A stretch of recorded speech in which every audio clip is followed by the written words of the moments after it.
Donald Trump is promising the apocalypse.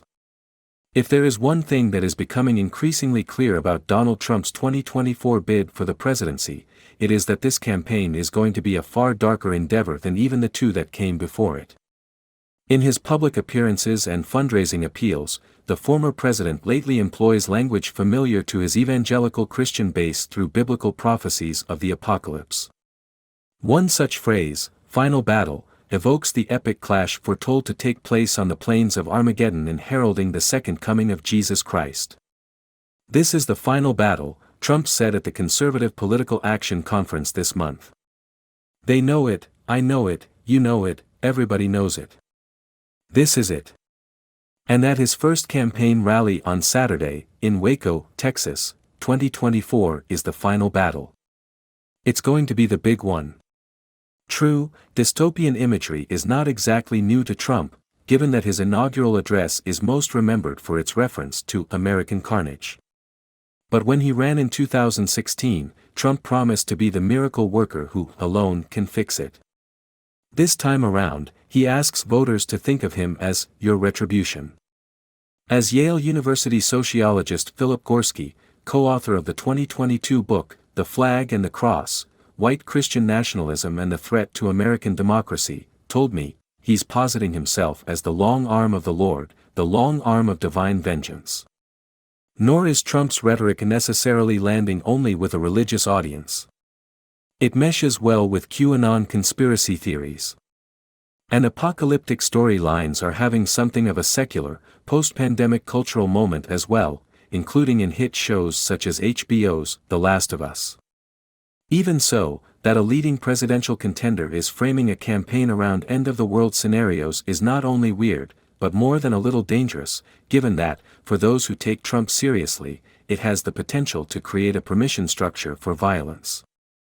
The presumption fostered by apocalyptic pronouncements is that everything is permitted if those are the stakes, Gorski said.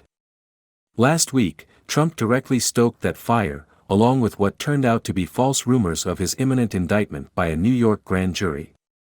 In a posting on his social media platform, Truth Social, Trump called Manhattan District Attorney Alvin Bragg, D., a degenerate psychopath, and posted an image of himself with a baseball bat next to Bragg, something his own lawyer called, in an understatement, ill-advised.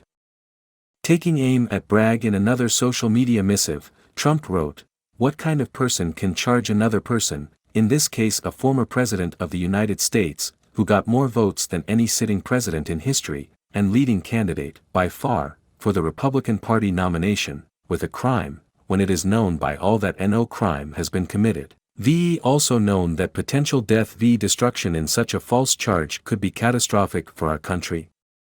Trump's campaign says that he picked Waco for his first campaign rally because it is a relatively easy drive from several metropolitan centers in a state that is solidly in his camp. But he also chose to hold the event during the 30th anniversary of a weeks-long siege of the Branch Davidian compound near there by federal law enforcement agents.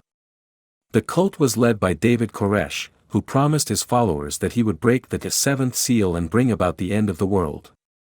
Nearly 80 Branch Davidians died at the compound outside Waco as it was consumed by fire during a standoff with federal agents, in what many on the far right have come to regard as a touchstone, one that has reverberations in Trump's own claims of being victimized by an overreaching government.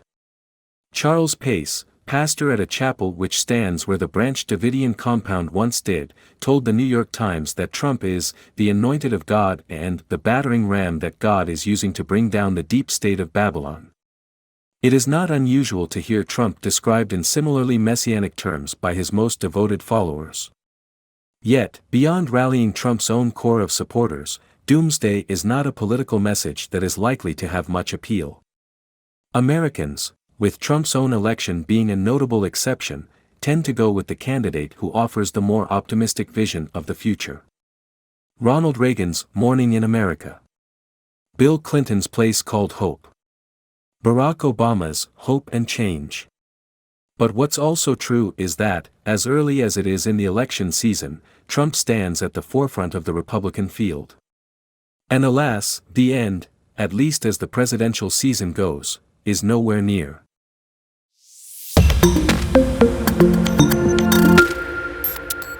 Donald Trump is promising the apocalypse. If there is one thing that is becoming increasingly clear about Donald Trump's 2024 bid for the presidency, it is that this campaign is going to be a far darker endeavor than even the two that came before it. In his public appearances and fundraising appeals, the former president lately employs language familiar to his evangelical Christian base through biblical prophecies of the apocalypse. One such phrase,